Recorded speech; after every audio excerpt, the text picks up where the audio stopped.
it's Angela with Happy Little Stitch Shop, and welcome to our Cottage of the Month Stitch Along. We have done this Stitch Along already once as a shop. We hosted it last year, but we were asked to come back and host it again because some people missed it the first time around. And I love these cottages so much. I loved stitching every single one of them that we are happy to host it again. So welcome to our Cottage of the Month Stitch Along.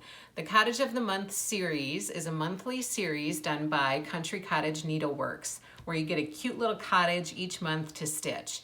We are just starting our Stitch Along right now, and in your first shipment, you should have received some goodies to get started on this Cottage Needleworks Cottage of the Month Stitch Along. I'm going to go through with you today how to get started with your stitches. We're going to talk about how to cut your fabric so that you have the appropriate amount of fabric for each cottage to stitch each month. And we're going to go through everything that you need to know in order to join us for this Stitch Along. So please grab your happy mail that you received from Happy Little Stitch Shop, and let's take a peek at what you got in your package. First up, you should have received the first cottage that we're working on, which is the April cottage. So this is Cottage of the Month April by Cottage Needleworks. You also should have received your Aida. So this is 16 count Aida in lamb's wool that we're going to be using. And you should have received your floss kit. This is the Cottage Needleworks Cottage of the Month April floss kit. So this is all the floss that you need in order to stitch this cottage.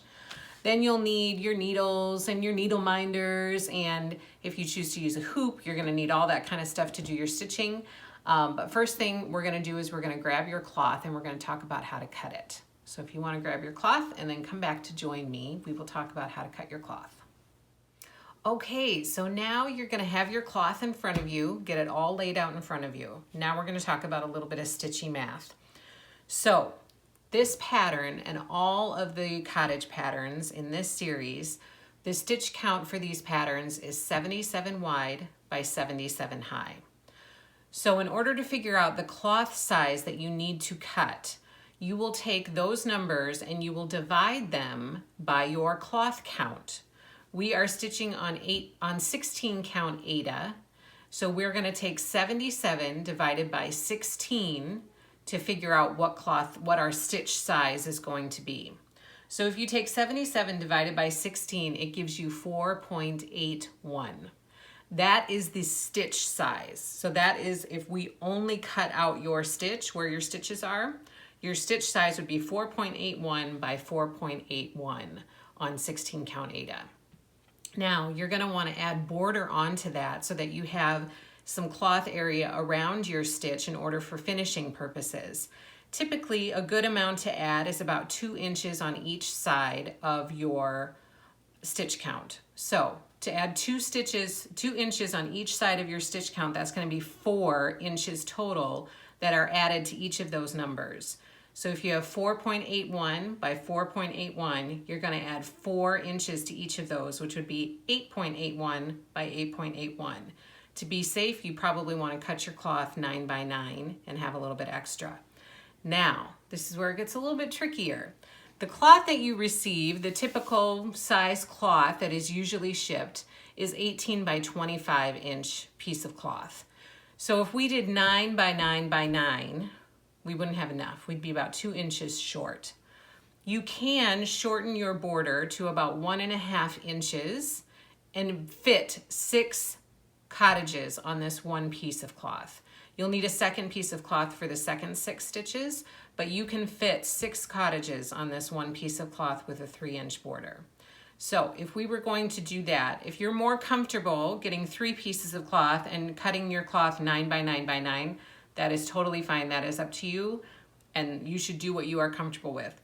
If you want to fit 6 on one cloth and 6 on the other and get through the series on 2 pieces of cloth, then you'll do a 3-inch border instead. So you'll take the 77 divided by 16, which gives us 4.81, and instead of adding 4 for a border to that, you'll add 3 inches to a border, which makes it 7.81. So then you'll cut your cloth 8 by 8. So you'll get 6 8 by 8 pieces of cloth out of this big piece of cloth that we're using. So let's take a look at the cloth. And if we are going to cut 8 by 8, you'll take one of your rulers. You'll cut, you know, get a longer ruler than what I have here, but you'll cut here, and then you'll take that piece and you'll cut it in half again, you know, right here. So you'll cut it long this way, and you'll cut an 8 here, and you'll get 1, 2, 3, 4, 5, 6, 8 by 8 pieces of cloth. Because 8 by 8 this way is 16, and this height here is 18 inches. 8 by 8 by 8 is 24, and this here is 25 inches. So you should be able to get 6 pieces out of this one piece of cloth. Again, it's completely up to you. If you feel more comfortable doing 9 by 9, then you'll need a third piece of cloth, and that is totally fine too. So that's how you'll cut your cloth, and then you'll have 6 8 by 8 pieces. You'll grab one of those 8 by 8 pieces to start your April cottage. Okay, everybody, so now you've taken some time and you've cut up your cloth. Once you cut up your cloth into those 8-inch squares, this is what you're gonna have at the end. This is an 8 by 8 inch square that I stitched my cottage on. And as you can see, I feel like there's enough border with the 1.5 inch border to finish it the way that I'm gonna finish it. I'm gonna frame mine when I'm finally done with it. And I feel like there's enough here to be able to do that. And even if I mounted it to a mounting board, I feel like there's still enough with the 1.5 inch border to do that. So this is the 8 by 8 inch square that you will use for your stitching. And hopefully you will just jump in and have fun. I thoroughly enjoyed stitching these cottages last year. I looked forward to it each month. They are so cute. Each one of them, I liked each one better than the previous one. Every time I would get a new one, I'd be like, oh my gosh, I like this one better. So I have so much fun stitching it. Please remember to follow us on Instagram and Facebook, Happy Little Stitch Shop. Please also remember to subscribe to our YouTube channel, Happy Little Stitch Shop on YouTube.